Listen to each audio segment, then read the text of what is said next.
Okay, we got a customer's car coming in today. They're saying it's not starting. Let's figure out why.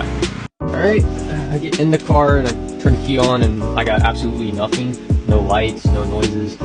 That's most likely going to be a battery issue, so let's put the jump back and see if that changes it. Alright, put the red lead on the positive side. Grab the black lead and put it on the negative side. You can see the odometer, so I think we're going to be good. Yeah. So in this case, it was just a dead battery.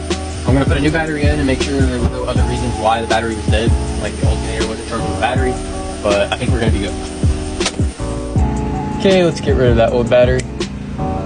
Go ahead and start the car up again, and then keep it running.